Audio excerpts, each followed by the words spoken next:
What's going on, everybody? Welcome into the Sun Belt Syndicate, the Belt Baseball Beginners Podcast. Although we have someone who's obviously not a beginner with us tonight, which is a good thing because he's going to teach us some things along the way. We'd like to welcome our first ever guest, Austin St. Laurent from App State Baseball.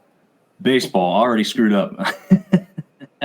Austin, thank you very much for being with us tonight and jumping on the show. Absolutely. Thank you guys for having me. Yeah. And just before we get going, we are presented by W Energy. Go check them out and use SB Syndicate at checkout. Give us a little affiliate link and sponsorship plug there. We are also part of the Dogs Media Network, part of collegefootballdogs.com. We're doing a ton of NFL draft coverage, so be sure to check out the website for a lot of information coming your way as far as that goes. Seth, Marv, I know you're excited for our guest tonight. Austin is a 2022 Sun Belt Freshman of the Year and also Player of the Year, right? For collegiate baseball in 22 as well. I was a freshman All-American. And that's what it was. Yeah. Well, he collected both things in the same year, so extremely impressive to see that for sure. Seth, you want to start us off with the first question for Austin tonight?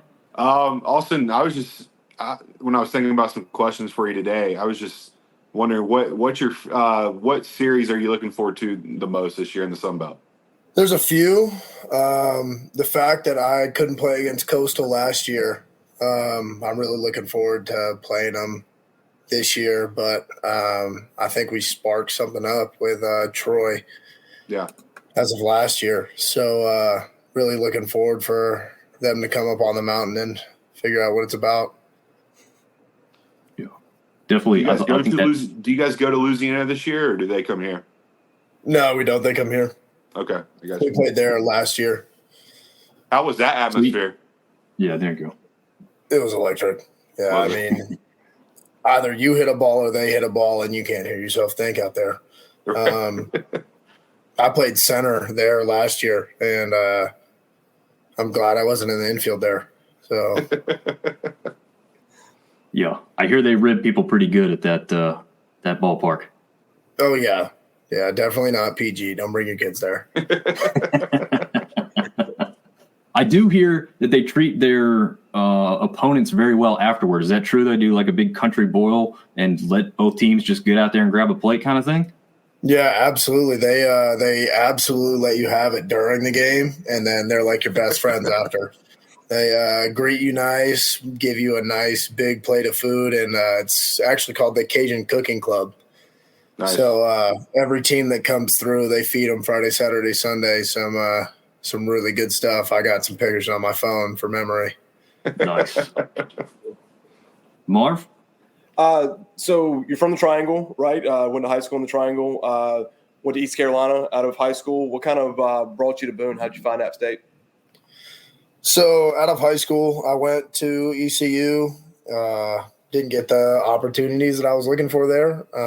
Played for the Disco Turkeys that following summer, and lucky enough, I was able to come up and play in Boone in front of our guys. And I heard it the other day, but I'm going to steal it from somebody. God finds a way to get you on the mountain. So for me, I figured that was him showing me where home was. And since then, loved it here since the first day I stepped on campus. Yeah, man. Nice. Were you playing against the Bigfoots? Is that when you were up here? Yeah. Oh, yeah. Yeah, we have to bring this up because one of the summer league teams you were on, the Burlington Sock Puppets, which is actually closer to. I guess I should ask this: do you consider Elon or Burlington like your hometown, or? So, I claim Elon, but I'm from Burlington. Gotcha. So, luckily enough, that summer I got to collect per diem and live at home. So, it's like 8 minutes from my house. Nice. So, was there thought or consideration to play for Elon, or was there a look there or anything? Well, I know I'm really good friends with the coach's son. So I feel like that's kind of a conflict of interest for some people. So they didn't even – he kind of went over it one day, and I was like, yeah, and then that was it. So a little too close to home for me. Yeah. Do you have one of these jerseys you guys get to keep? Do you have to return these things in the off season? How's that work? Depending on who's tuned in right now, I may or may not have one. I think you're good, buddy. Don't worry. Sweet. Yeah. Yeah, no, I definitely have one in the trunk of my car right now. Nice. I can see why, man. As soon as I saw the name, and I was like, I got to see what this jersey looks like, and I was not disappointed when I brought it up. So that's why I wanted everybody that's watching to see this tonight. I know there's some people on the audio version that'll listen later. You got to go look this jersey up if you haven't seen it. Even the logo itself is phenomenal. So, yeah, a great one for sure. Absolutely. I know you also. I saw that you were from New Hampshire, and like I said before we started the show, I had a feeling with the last name that we might have a guy who played a little hockey growing up, and you can confirm now that you did have some hockey in your past, correct? Absolutely. So growing up for a long time up there, a lot of different activities go on, ice fishing. We even got to the point where my parents built us a rink in the backyard, and luckily for 6 months it stays frozen. So you get a lot of time on skates out there. But moved here when I was a little younger, so I never got into like a team wise. But me, my brother, and some of our friends, we'd rip it out there in the backyard. Nice. When was the last time you shot a puck? Years. Last time I was on skates was a lot more recent. Okay. So, yeah, is it funny to you? And because Seth and I actually, long ago when I lived in Boone still, got on skates and skated up at like App Ski Mountain on that tiny little slab they've got up there. But is it funny to you that you go to a place like Boone and App State up in the mountains and there's like no ice rink at all? Yeah, it threw me off a little bit considering I had to Google search where the closest ice rink was. And just coming from a place where you just go hop out on a body of water. Yeah. Yeah. It never really made sense to me. I mean, it's nice that they've got those few small slabs to kind of let people just skate around on, but it just seems like a place that's made for hockey because it's, it feels like, obviously you've been there long enough. Boone feels like an up north town after a while. You realize how different it feels when you just go an hour south off the mountain, that it's a different world. So, yeah, I just always thought that was kind of interesting, but very cool. I'm a big hockey guy. Real quick before I let one of these other guys ask another question, do you have a favorite pro team? In hockey? Yeah. Yeah, the Bruins. I'm a all Boston guy. So. We haven't converted you to the Canes. You were close when you were here in Elon. No. No, can't do it. Gotcha. Seth, Marv, you got another question for him? Yeah, I'll switch to baseball. So in our first podcast, we were kind of talking about the strength of the Sun Belt, kind of maybe a little bit overlooked. One of only 4 conferences, I think, last year that got 5 teams into a regional. One made it to a super regional. Can you just kind of speak to the level of talent that we have here in the Sun Belt and how it might be overlooked? Yeah, so coming in, I haven't played a game of college baseball, but I was able to watch a lot of it and watch the kind of competition that my previous institution was playing. And I step in and it's a whole different ballgame. I just feel like you take some of these teams and go put them against some Power Fives and you might see a little different reaction. But, yeah, I feel like it's overlooked a lot. And the talent and the guys that you face on Friday, Saturday, and Sunday are they're the real deal. There was a couple times that we've seen upper nines on the mound, and you got dudes hitting in the 360 area. We had a guy on our team, CJ. He hit 360 with 17 homers. And, yeah, that's hard to do against the arms that we have. And, I mean, teams like Coastal, they've won College World Series before. Like, there's a lot of these teams that are ready to go out and compete with these quote unquote high profile teams. So Yeah. To I don't know, piggyback off that a Marv- little bit, Oh, go ahead. I mean, obviously every team's goal is a conference championship. What about this team? I mean, assuming that's the goal, is that right for this team this year? yeah. I mean, we got a bunch of guys that we picked up through the portal that are already showing out a little bit, and just being able to spend a whole preseason with them. No hate on the teams before, but they're not these dudes. Right. These dudes are coming out looking to play, and I like the little chip they got on their shoulder too. A couple guys that got overlooked at their institutions, ready to come out and make a name for themselves, even if they're 24 years old. So I want to ask one more Dominick's question. half guys. that or double that age. Hey. Well, you mentioned the portal, so obviously you see what the portal does to college football. How are you seeing the impact? You mentioned we got a couple studs that maybe got overlooked coming here. Got something to prove. How do you see the portal kind of impacting college baseball right now? I feel like it's a really good thing for teams that aren't in your Power 5 conversation. Like some of your smaller schools you'll start seeing probably less freshmen and more older guys, which I hate it for the guys coming out of high school. But I mean, I feel like you're going to start seeing a lot of teams with a lot of veterans and guys coming out of high school. That might be good or bad. Bad for playing time, but good for development. At least for me, that's how it worked. I left and I came to a squad full of vets, and they kind of took me under their wing and showed me the ropes. So, How long did you have to buy your time for, Austin? How long did you have to wait for? oh well, I took a full year at ECU, and then I ended up redshirting, and then I came here and pretty much just jumped right into the mix. Good deal. So, Yeah. Freshman of the year will do that, right? Yeah. luckily, that's how it worked out. A couple drag buns here and there. So I have to ask you, I'm wearing the local Lions shirt tonight. I decided against an App State one. You're from the New Hampshire area, Boston kind of guy. Dunkin' Donuts is strong up there. You got Krispy Kreme down here. You got the local place and local Lion. What's if you had to choose one of the three, where are you going?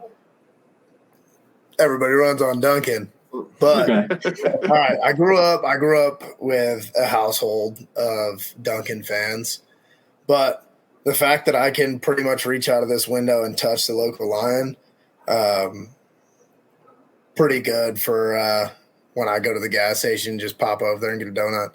So I'm not a big coffee guy, but I'm a huge donut guy. So Yeah. it's perfect. Nice. You're in the complex kind of across the street there then? Yeah. Oh, nice. Yes. So not directly across the street, but a little down the road. Okay. Well, that one did not exist when Marv and I were living up in Boone. Obviously, Seth's still in the area, but driving back and seeing that monstrous thing on one side is just a sight to behold. That was they were cheap rundown hotels there back in the day. Yeah. Yeah. Really? Yeah. Yeah. Places Someone burned it down, right? Yeah, I think was Scottish Inn or something like that. It burnt down. They weren't nice places. What they built there was significantly better. Yeah. Austin, I got a question for you. We all have kids that enjoy sports. Like, what would you tell any youngster that's want to be a college baseball player one day? What would some advice to them be? I think the best advice that I've ever gotten was actually while I was here, and credit to Coach Jay for kind of putting it in perspective for me. But if I could go back and talk to either myself or a young kid, it's just continued to play with joy. You don't go out there, and it's really a lot of pressure when you're out there as a college athlete and coming into it, trying to get picked up by colleges. But I feel like for me, the best thing was when I played with joy and I played free. I was able to really excel and not base my day off the results or base my day off whether I go 4 for 4 or 0 for 4. Just being able to enjoy the fact that God gave me the ability to be out here, so why not enjoy it while I still can? Absolutely. Great way to look at it. Yeah, I told my son we were going to ask you that question tonight, so he's pretty excited to hear that answer tomorrow morning. Got one more question for you. Favorite baseball moment that you've had from youth to now? What's like the most exciting game you played in, or like the best overall feeling you've ever had? I think the best overall feeling was minus being on this podcast. That's where I was going. I'm glad you stopped there. Yeah, glad we got that one. So number 2 on the list would definitely have to be one of our games in the conference tournament this past year, and it was kind of my last go with these guys that I came in with all of them, and luckily one of them's our coach now. But it was our last kind of ride together, and I just came off of surgery, and they pretty much told me that my season was over, but I was able to come back for the conference tournament, and we were able to send Troy home that game. So just being able to hop on the bus and see all those guys and get the last picture of that enthusiasm before they left, that was I'm glad I got to share that moment with those guys. So that camaraderie from the team. Yeah, absolutely. I remember watching that game. It was, the back and forth nature of it, and like the long runs too. It wasn't just like 1 or 2 runs here or there back and forth. It was like looked like somebody was outpacing the other, and then the other team would just storm. It was probably one of the, if not the best game of the actual tournament in my mind. So yeah, I know exactly which game you're talking about. It was definitely a great one to watch for those who didn't catch it. So yeah, let's jump into how you guys are doing so far this year. We'll put up y'all's scores and record essentially. So far, you guys start, and I guess you can speak to this too, Austin. You guys routinely start off the mountain for the first handful or slightly more than handful of games. Do you personally, and maybe the team as a whole, do you like that? Do you dislike that? Is it kind of just depend on where you're going? I guess, what are your feelings on that? Yeah, I think the other teams are soft. It's too cold up here for them. But, for us, we train all year in the cold.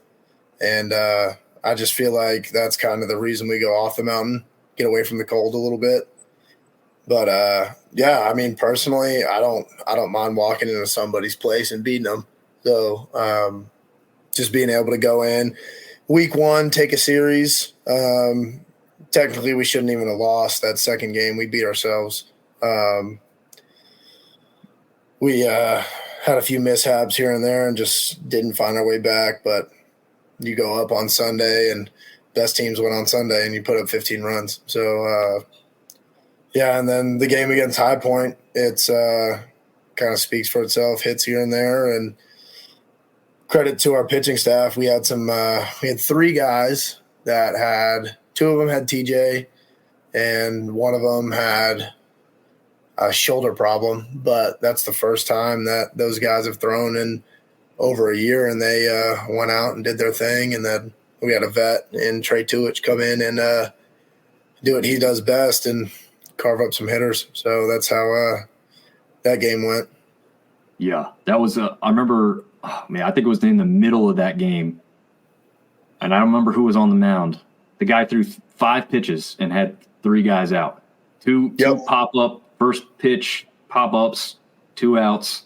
Then he struck the last guy out. 5 pitches total. It was incredible. Tyler Tuthill. 200, okay, that was him. Okay.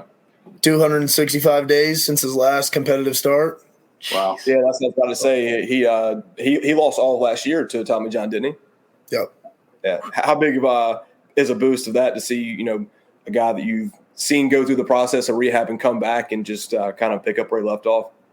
Yeah, it's Coach said it best in our post game, but when you have guys that go through something like that and you see them struggle mentally and just wanting to be there and win alongside their guys and not be able to for a full year. And then you see them come out and they kind of have that look in their eye like they already know what's going to happen. And then for him to be able to go in and execute the way he did, for me, that's my guy. So I always want to see him do well, and for him to go out there and do the things he did, that's just – I'm happy for him, and I know that he's pumped about it. I asked him how his arm felt today, and he said, fine. I only threw a handful of pitches. So nice. Gotta love that. Do you so I like how this ice bath thing has exploded, and I know athletes have been on it a lot longer than the general public have. Is that something that you guys really, obviously on the mountain you could literally jump into duck pond and get the same effect probably, but is that something that you guys do routinely? Is it something you enjoy, you hate? Like, what is it for you? Yeah, so a lot of our guys are cold shower guys. So they're morning cold shower guys. I can't do that. I'm not tough enough for a morning cold shower. But I personally, after every game, I'll ice bath. I'll do anywhere from 8 to 15 minutes in an ice bath after every game, or if we have like a long practice, get ready before a weekend, I'll hop in the ice bath. But I try to make that a routine for me. When I get out, I'm locked up for a little while, and then the next day I feel fresh. So I guess I don't know if one of these guys thought about this, but this one just hit me because of where you guys play. So obviously, with where Boone is and what the grass level is, you guys play on an artificial turf surface. Is that something that when you first started doing it, was it an adjustment? Had you played on a lot of them before, or is that something that just really, in the end here, once you get going, it really doesn't matter. It doesn't change much. Yeah, for me growing up, I played on a few all-turf fields, but, at that point I was real young. My high school field was natural. My first school was natural. And then coming here, just everything's the same every day. You don't have to worry about tarp pull or anything else. You can show up, rain or shine, and it's gonna be the same.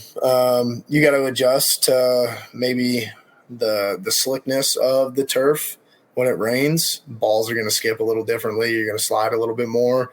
But we always have one complaint up on the mountain, and it's that it's too perfect.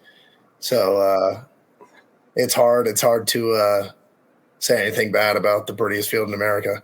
True. For sure. That's a great point. What's funny is it seemed to take a long time to get to that point, though. They didn't used to share those same pictures. I guess the drone, video and footage has really made that stuff explode where you can see it like that.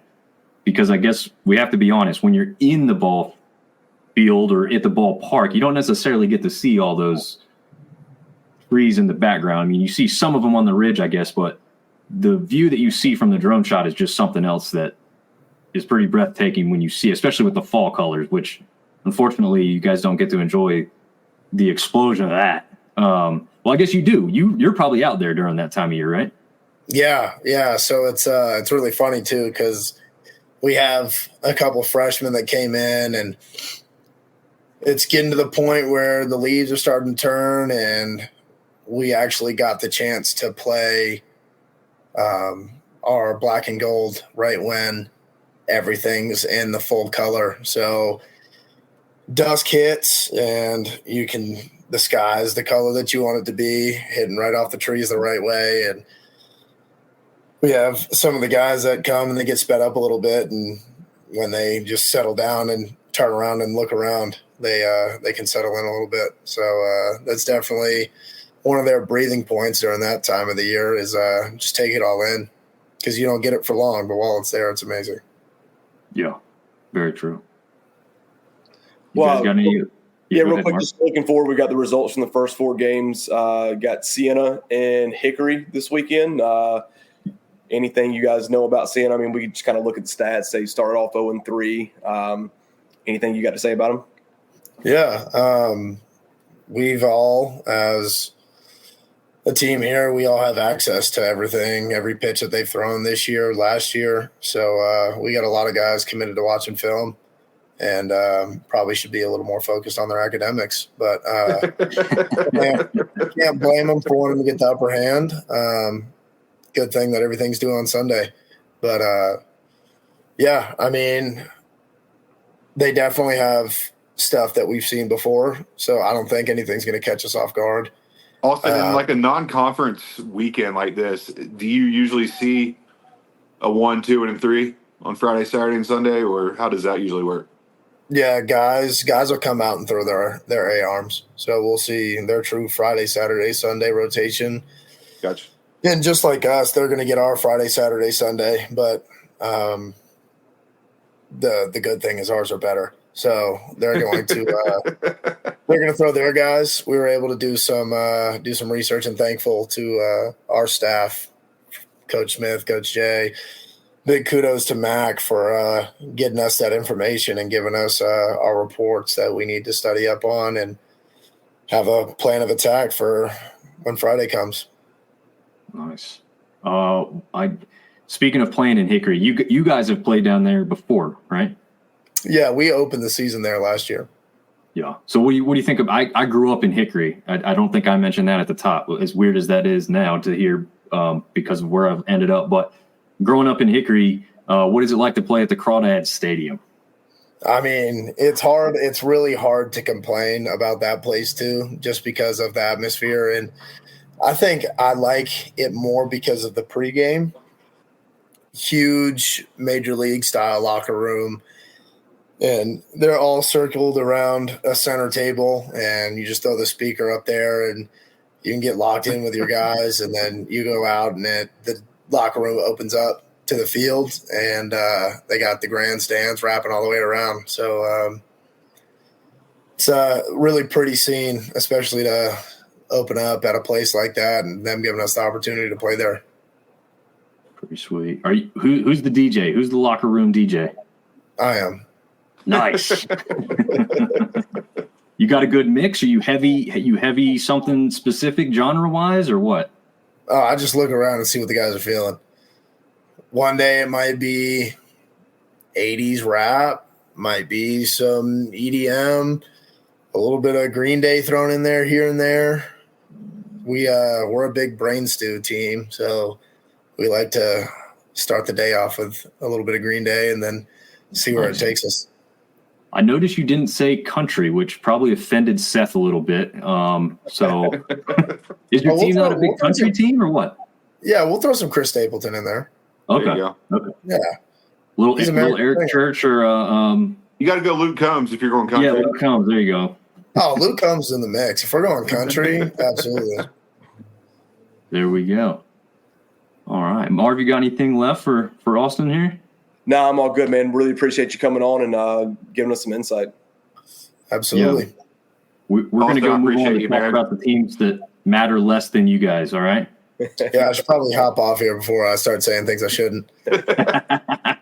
We'll have Austin, a separate seriously, man, I podcast for that. appreciate you. Yeah. Thank you for doing this, and let's get wings one night, man. I appreciate it. Absolutely. Let's do it. Thank you guys for having me. I appreciate it. Appreciate you. All right. See you, man.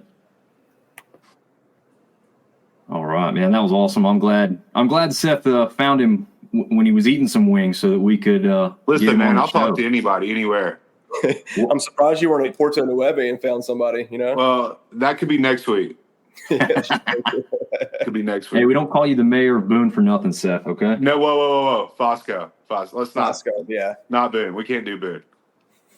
Okay. It's Mayor Fosco. of Fosco. It's a non-electoral, non-paid position, but Seth holds it very well. Boys, we're going on 30 minutes, and we hadn't even started yet.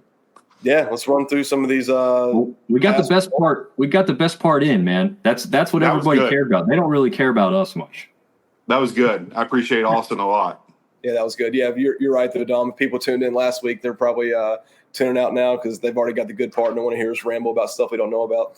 Right. No, but I guess so. Austin talked about this. We had a little bit of thoughts. Anybody got anything left before we move on from what App State has started off with? It was a surprise about where you thought. I mean, anything quick wise? It's disappointing that they weren't on, the opening series was not on ESPN Plus. You couldn't watch it.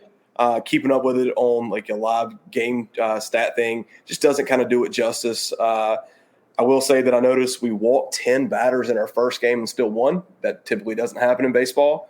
And then the Sunday game was a back and forth. We got down big early, came back. They tied it in the 9th, and then we blew it up in the 10th. So, happy to see them get started and hope they can keep it rolling this weekend. Yeah, and I think that I know Seth was the one who let me know that the High Point game was on kind of earlier. Now you're back in the work week. All of us are trying to get some stuff done, and some of these early games catch you off guard sometimes. But I'm glad I got to tune into that one because the bats came alive early in that one, and then they held on defensively, like Austin was mentioning. The pitching was phenomenal to only allow one run. I mean, that did happen to be a home run, but that was really all High Point got. They didn't. I think they threatened one other time with bases loaded, and again, pitching got them out of that jam and won that one 7-1. So I mean, Seth, I don't know, what do you think? This doesn't shock me in a good or bad way. I mean, I think it's kind of expected. You play your first 4 games on the road. It's not shocking to drop one or somewhere, right? No, not at all. I mean, I think you take that all day, and like Austin was saying, could easily be 4-0, should be 4-0, but like we talked about last week, playing on an App State team, you're not playing a true home game until probably early April. So, a hot start and then just traveling down the road this weekend against a Ophir team, hopefully to keep things rolling. Yeah, no doubt about it. As we get into these other teams, I think it's time for me and Marv to eat a little bit of crow, though. Yeah, well, you can do that right now on this team. I think if we're going alphabetical order, there's and so this isn't updated. So Arkansas State off to a 5-0 start, goes to Ole Miss, wins 4-2 tonight. I mean, I don't know how good Ole Miss is, but the SEC's won 4 out of the last 6 national championships. They won the Natty 2 years ago, so yeah, they got some talent. Yeah, they do. And so for the coaches to pick Arkansas State to be the worst team in the conference and to be the first team to go 5-0 in the conference, I'll eat a little bit of crow, and the coaches can have a side dish of it as well. There you go. Yeah, I'm thinking – now, I will say this. Omaha and Arkansas Pine Bluff, they're not blowing me away. So win's a win, Dom. Win's a win. But, I mean – you're not getting a ton of credit from me from being 4-0 in that. I mean, it's great that you win. It's not easy to do that, but these aren't the toughest competitions. But tonight, you've got to open up the eyes of people who thought that those first 4 games were unimpressive. Like you said, it doesn't matter if Ole Miss is great. You're not expected to win that game going in. And so they go in and do that and stay undefeated. And now 5-0, like you said, only team in the conference currently sitting there like that. So, and they've got a team called Lindenwood, which I have no clue who that is or where they're from. That's 1-2 coming in. You've never heard of Lindenwood, Marv? Never heard of Lindenwood. No. This is a beginner's baseball for sure. But I think they're at home this weekend, so they could go. They could potentially go 8-0 and be sitting at the top of the conference before we get to conference play. So, good for them. Yeah. Pretty incredible start. Like you said, I don't really know what more there is to say. No one really saw that. I don't think Arkansas State fans saw that coming, to be quite honest with you. So good for them. There's some Arkansas State fans somewhere. It's like, yeah, we knew it. Going to the regionals. I've seen a couple already say they don't want to get their hopes up. Well, they're buying tickets to Omaha, but it's for the return matchup versus Omaha, right? Yeah, right. Jumping into Coastal Carolina, check out that first score, 26-0 versus George Mason, who was a regional team from just last year. Now it got better the next day for him too. Yeah, George Mason got Duke put who was it? Duke put 23 on them the next day.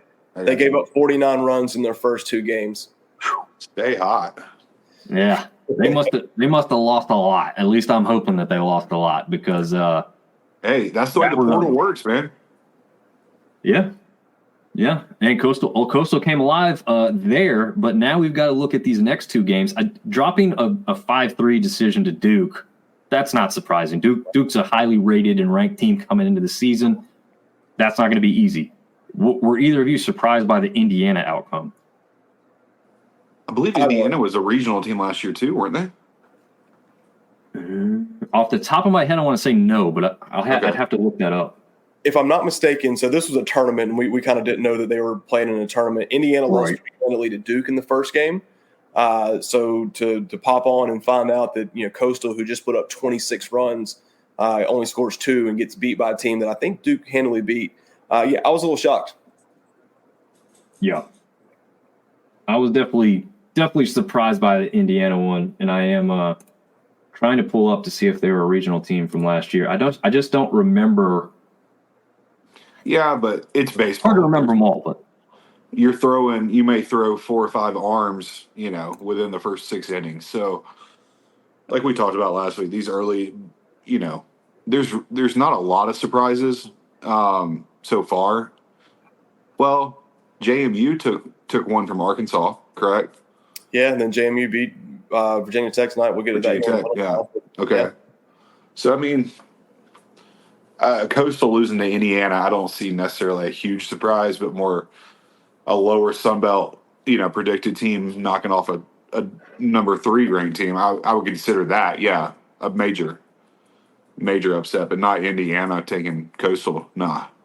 I tend to agree with you a little bit more now, Seth. You are correct. They were a regional team last year who took care of West Virginia.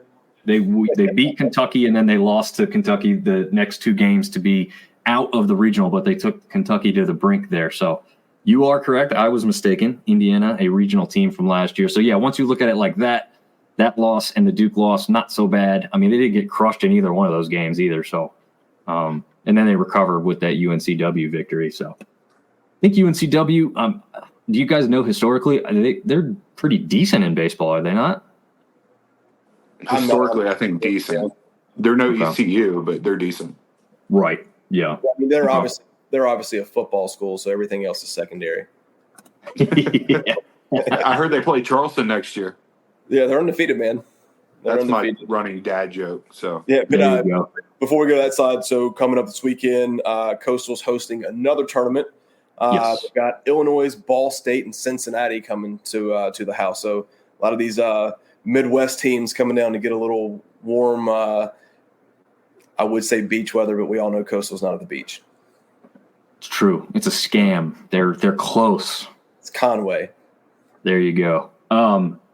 Illinois was in the Big Ten baseball tournament. I just scrolled past this. That's why I'm bringing it up. So Illinois and Indiana, you would think Indiana's the better team. They were last year. They are likely to be this year from what I can ascertain from what I've just scrolled through quickly. Again, this is the Baseball Beginners podcast, so we don't know all the background, but I would assume that they could and hopefully should get a 3-game sweep of, again, not the same opponent, but all 3 teams here this week to maybe recover and get themselves back up in good standing. I think they probably fell just slightly in the rankings after these 2 straight losses this past week before getting that UNCW victory. All right. Everyone's favorite team on this show, Georgia Southern Eagles. Come on, guys. You're supposed to get excited and woo, No? Okay. Nothing. They took on Maryland in their first series. And I think this is one that, Marv, you had Maryland winning 3-0, right? Yep. I had Georgia Southern surprising them and taking it 2-1. But Seth came out on top in this one. And he called this one exactly how it went. Maryland 2-1 over Georgia Southern. So Georgia Southern does get one there at home in the last game on Sunday. And then plays pretty close to Georgia Tech there on Tuesday night, only losing 7-4. Thoughts on Georgia Southern's start so far? Mediocre response. Like we talked about last week, the first month of this is just going to be kind of everybody filling themselves out just because Arkansas State's 4-0. I've been a Braves fan all my life. I've seen the Braves go 10-2 and then they can lose 100 games in a season. So, I don't think time will tell. There's not a lot for me to say, at least. Yeah. I got to watch some of their games. Georgia Southern's got some dudes. They looked pretty good. Maryland was a regional team last year, if I'm not mistaken. Yes, they were. So I was somewhat impressed. Hate to say that out loud, but yeah, I thought they held their own. I think they got Mississippi State this weekend, so another chance to take on a Power 5 school and kind of see what you got. Yeah, Sure. Definitely not what looks like an easy schedule for Southern to start off the year. I mean, like you said, you got a regional team in Maryland. You got Georgia Tech, who's pretty good in baseball as well. And like you just said, another Power 5. I guess, we don't really have the Power 5 moniker, but everyone knows what we're talking about when we say that for baseball too. I mean, once again, SEC school. SEC is kind of, the conference in baseball as of late. So, yeah. Oh, yeah. I think they're the conference in baseball all the time, right? I mean, I guess the ACC can challenge a little bit here and there, but now Wake Forest has suffered a loss, so now we'll see where they go. Georgia State took on New Orleans and comes up with only one victory out of that, and then gets hammered by the Georgia Bulldogs 15-0. This is a team, I think, was this the team that they had? I guess the coaches had dropping down a little bit in the rankings preseason-wise. Was that correct, Marv? So Georgia State preseason coaches had them at 11. Yeah. And I think they finished like 8 or 9 in the end of the standings last season, I believe. You're probably right. I believe so. They knew something we didn't, which is that they probably lost some guys. Yeah, and listen, I think we talked about it last week. New Orleans, you just look at them last year, they won 36 baseball games. So they were playing in New Orleans, kind of expected, a 1-2 record. So, yeah, nothing surprising here to me. Yeah, not surprising to me either. I caught none of this series. I was in the woods camping all weekend, as you guys know, but I did watch a number of games with New Orleans in it last year. They obviously with where they're located, they're perfect for some oddball weekday games for a lot of the southern and western side teams in the Sun Belt. So I saw some one-off games, and I wasn't blown away with the talent, but I definitely wasn't disappointed. I mean, they were a very formidable team. You got to come prepared to win a game there and give your best effort. You're not going to walk in there and throw your fourth best pitcher and hit okay and win, So, right. Yeah, it doesn't surprise me that New Orleans takes this one. You'd like to see a better result than 15-0 blanking of, by the Bulldogs there, especially if you've got any desire to consider yourself one of the better teams in the state. That's obviously not going to be a topic of conversation anytime soon down there in the greater Atlanta area. But who do they have before we move on? Who do they have this weekend? Seton Hall this weekend. Seton Hall went 2-1. I think Seton Hall is playing their midweek game today. Not sure of the result. So maybe they get it on the right track. Maybe they don't. Yeah, hopefully. I don't know. Seton Hall doesn't sound like a team that I recognize from being all over the place for baseball in the past. So. No, me either. I definitely think baseball or basketball when I hear them. Yeah. Oh, yeah, absolutely. All right, Seth, you led in with this one early, so let's hear what your thoughts are on James Madison so far this year. Are they in everything school? Like I said earlier in the year, that the athletic director maybe JMU maybe find a new athletic director before too long. But they've got some, like Marv was talking about earlier, Virginia Tech tonight and then Arkansas last week. Definitely not just your average win. So I believe last week when we picked some teams, I believe JMU, we kind of expected them to be at middle of the pack or below. So, yeah, definitely a good first week for them. Yeah. Marv, thoughts on the Dukes?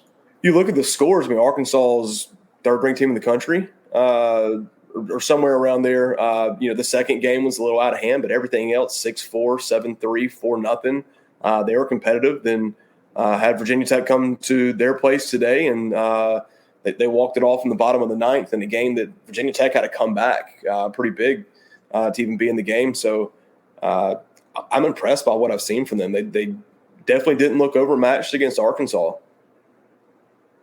Yeah. Yeah. No, it's crazy to think that, because I think, from what I've seen, Arkansas is a heavy, heavy favorite to get at least to the College World Series there in Omaha and possibly even win it, one of the favorites to win it. So, like you said, to even be close in some of these games against a team that's thought of that highly is very impressive. So it'll be interesting to see what James Madison can do as they continue on. Who do they They've got the juggernaut 0-3 Fairfield College coming in this weekend. Be tough. Be tough. Yeah. I think we should make that one of our picks of the week. There you go. I think we might all have the same results there, but maybe not. Speaking of results, Louisiana came out with some of them against Wright State. Once again, another regional opponent from last season. They come out 2-1. They got a little surprised there on Saturday with a 7-6 victory for the Wright State team. But from what I hear, again, I didn't get to see any of these. From what I read and hear, that sounded kind of like that Gardner-Webb game that App dropped a little bit. Like, probably should have won that one. But, then they bounce back and get the series victory overall, and then beat to the in-state opponent in McNeese State there slightly after that with that 11-3 victory. This is another series that we picked, guys. Yep. I picked incorrectly. I thought the Cajuns would sweep this one. I can't remember what I picked, but seeing what I see here, like Seth said, early in the season, kind of a crapshoot sometimes, trying to figure some things out. Looks about 3-1 right now is probably right where we would expect them to be. Yeah. What do you think, Seth? You're probably right where you thought they'd be? Yeah, 3-1 right in there.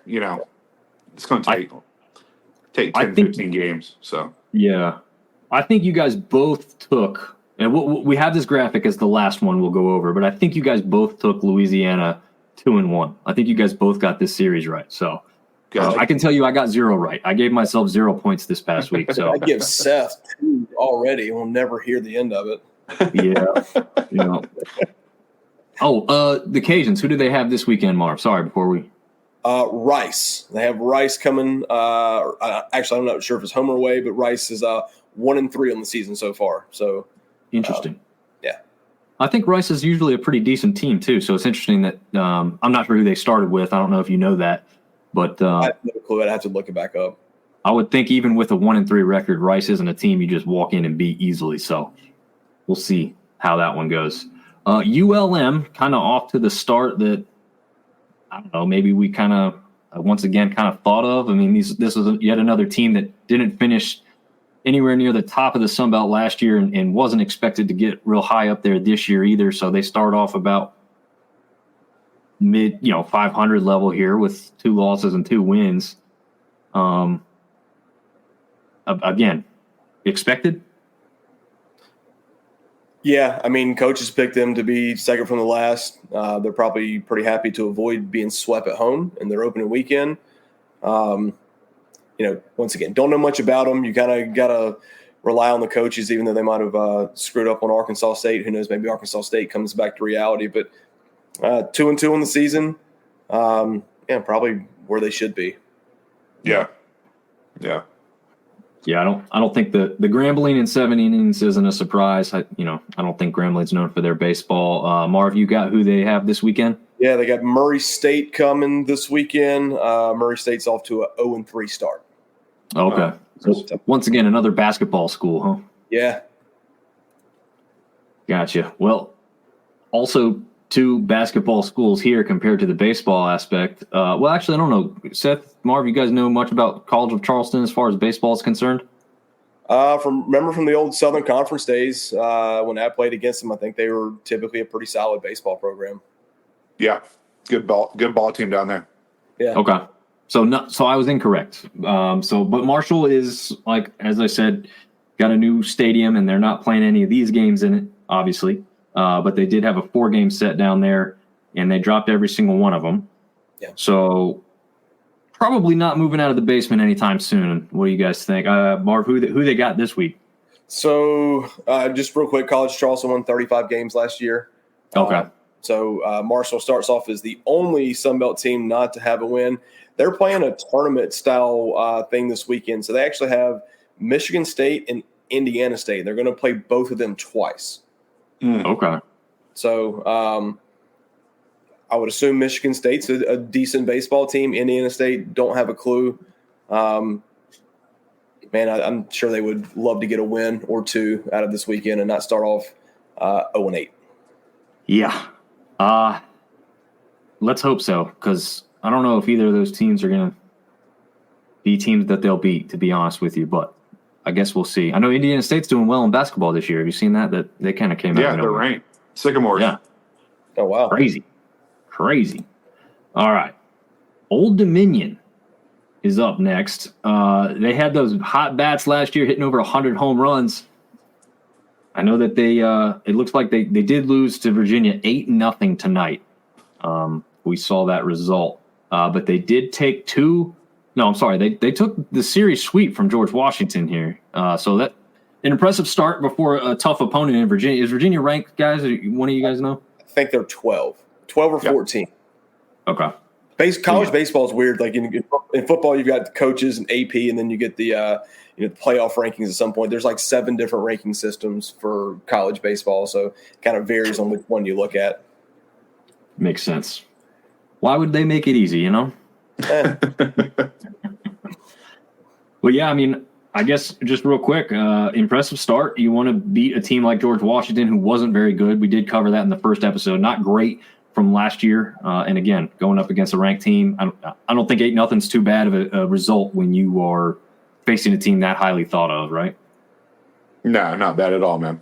And they have Rutgers this weekend, Marv? They do have Rutgers that weekend. I think that's going to be one of our weekend picks. Kind of intriguing because Rutgers is off to a 3-0 start. So, yeah, probably. I mean, like you said, great to get the sweep. Probably the result you would have expected going on the road to a really good baseball team. So I think this weekend's going to be a really good test for them. Yeah, absolutely.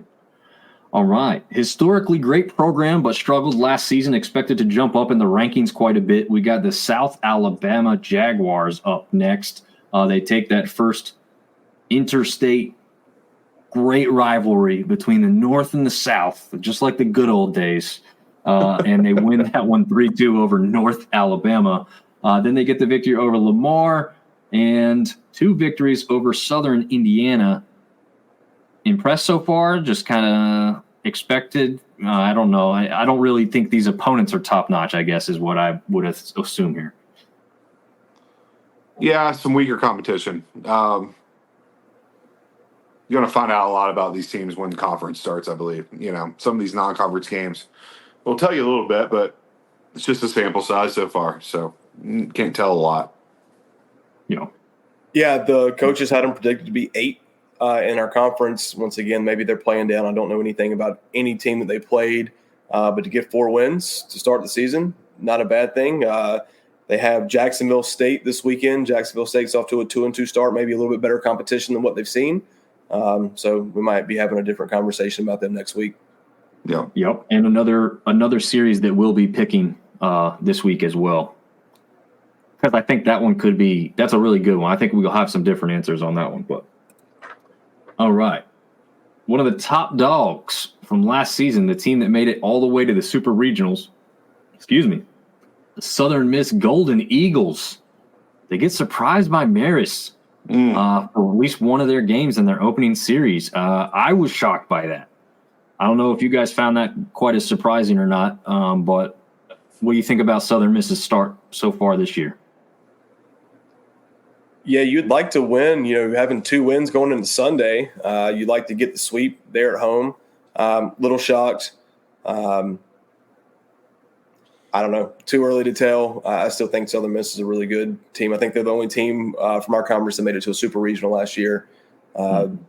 So, yeah, I think they're still a good baseball team. You might have dropped one early in the season.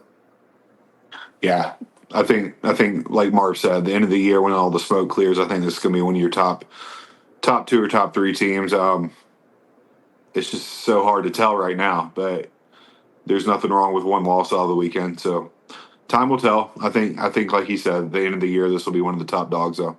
Yeah, and I think their stud pitcher, who was preseason starting pitcher of the year, was Sunbelt Player of the Week or one of the Sunbelt Players of the Week. I think he threw like 5 1/3, fanned 8, gave up a couple hits and maybe a run. So he's not very good, is what you're saying. Yeah, the guy probably should go play soccer or something like that. Definitely. They have Missouri State this weekend. Missouri State's off to a 3-1 start. So, see how that goes. Yeah, well, Missouri State's 3-1 start is off of another Sun Belt team, as we just saw. So yeah, true. We'll have to see how much that plays in. But like you said, it's not easy to just go in there and win in baseball. So 3-1 start is still impressive. Sure. Yeah. Another team that was thought pretty highly of before coming into the season, as Texas State starts off pretty hot. Again, Youngstown State, not the greatest of opponents, but they did face another ranked team in TCU just last night. They only lose by 1 run, 6-5. I think this is a team that just barely had their number at least once, maybe twice last year. Maybe they split, I think, if I'm remembering correctly. But what are your thoughts? You think Texas State can still be the threat that they sounded like they could be before the season started? Yeah, for sure. They've got the bats. I'm not real sure Youngstown State had the pitching, but I think so. I think what I'm saying is it's hard to tell right now, but I think we're just kind of going through this. I think in 2 weeks when we get back together and we talk about this again, I think we'll know a little bit more about all this. 2 weeks? Yeah. What, are you missing next week, Seth? Where are you going? It's going to be the same. It's going to be the same. I'm going to say the same thing next week probably. So it's going to be. Give me a couple weeks and we'll finally know who's where. A greater resume. I think you're going to find out a lot about Texas State this weekend. So they're playing one of those tournament style things, and they have Kansas, Kentucky, and Washington State. So they've got some talent that they're going to play against.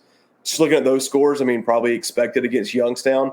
I did get to watch a little bit of their game against TCU last night. They were down big, came back, made a game out of it. TCU's a top 5 team in the country. I was impressed by what I saw. I think the coaches had them at 5th. I easily think they could be top 3 in the conference this year, depending on how things shake out. But interested to see how they do this weekend.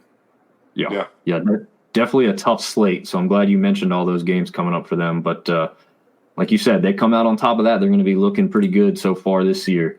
Troy, as we talked about with Austin, a team that was pretty good in Sun Belt last year and took it kind of deep into the tournament before App State took care of them. Their bats were also alive this weekend, taken care of, again, like we said, a little bit easier of opponent in Southern Illinois University at Edwardsville, right? Is that what we said that was?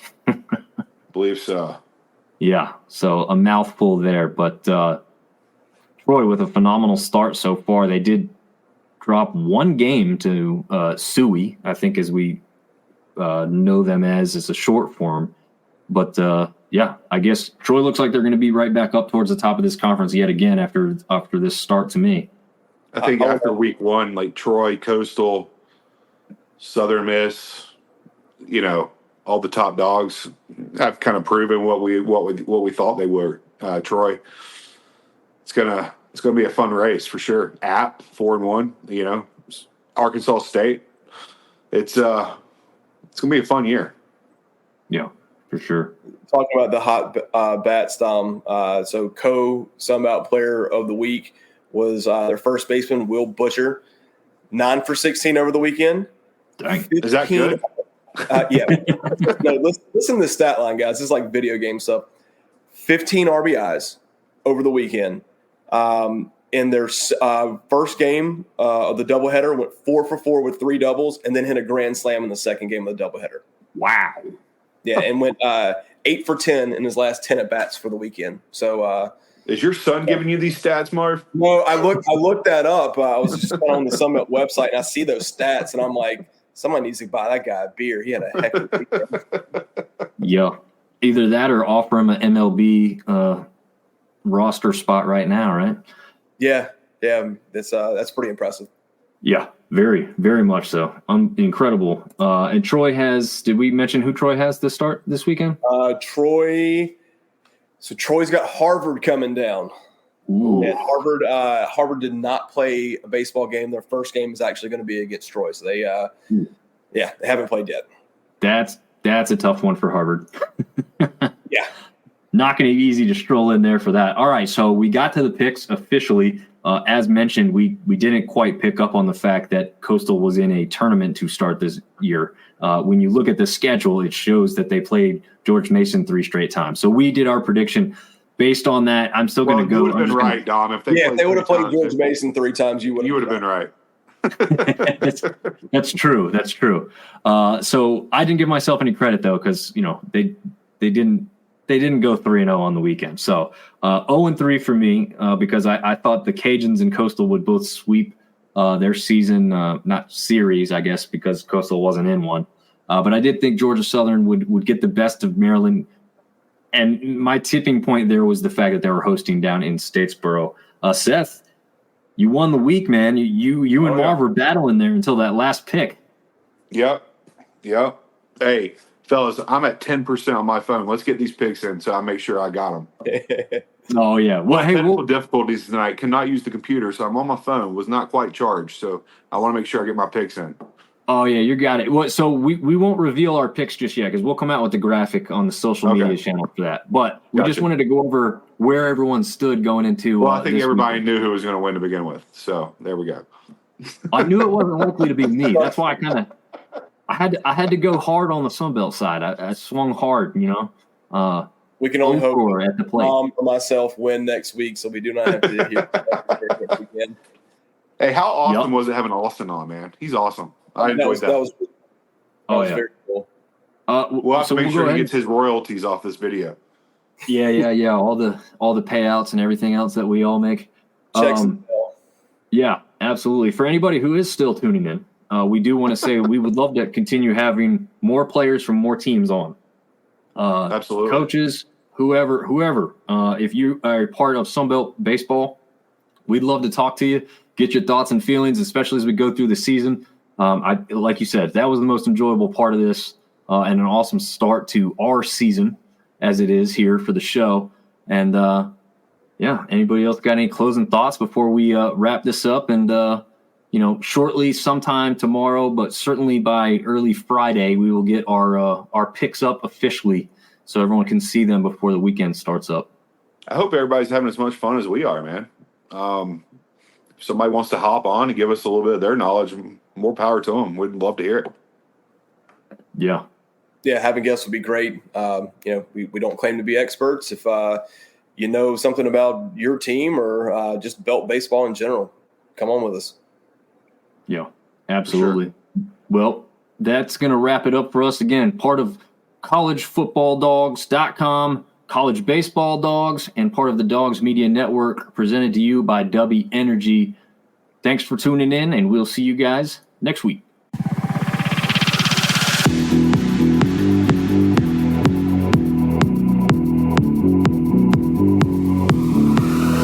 Sunbelt Syndicate.